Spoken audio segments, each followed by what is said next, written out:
Bonjour à tous. Nous vivons dans une époque compliquée, complexe, dans laquelle un certain nombre de valeurs sont sans dessus-dessous.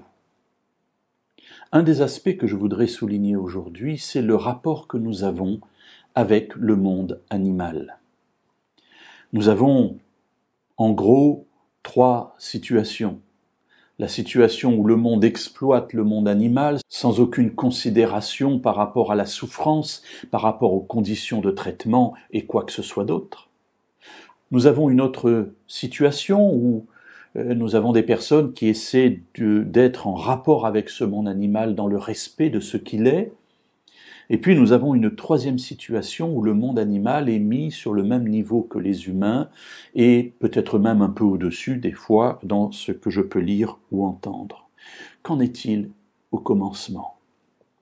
Dans le livre de la Genèse, au chapitre 1er et au verset 28, il nous est dit que Dieu bénit l'homme et la femme et Dieu leur dit « Soyez féconds, multipliez-vous, remplissez la terre et soumettez-la. Dominez sur les poissons de la mer, sur les oiseaux du ciel et sur tout animal qui rampe sur la terre. » Nous nous trouvons ici avant l'irruption du péché dans l'histoire du monde. Cette domination est une domination bienveillante. Il ne s'agit pas ici de tuer les animaux ni de les manger, puisque la mort n'existe pas encore.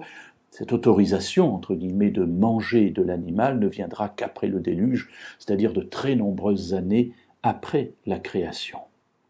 Pour autant, Dieu, dans cette parole, place ou plus exactement, institue les rapports existants dans sa création.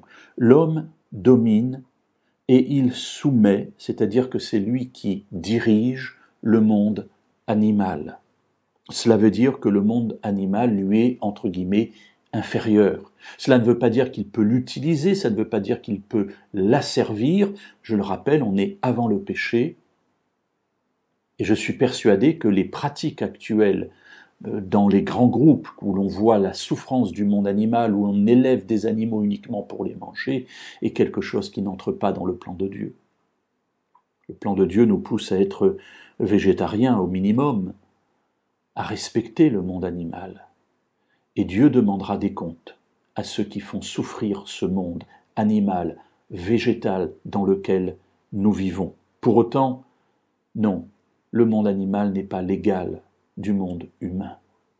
Dieu a donné comme responsabilité à l'homme de gérer ce jardin, ce monde dans lequel nous nous trouvons. Nous aurons un jour à rendre des comptes, mais ce n'est pas pour autant qu'il faut basculer de l'autre côté et mettre au même niveau les animaux que les êtres humains. Toute la création est là au service de l'homme. Sachons en user avec la bienveillance de Dieu.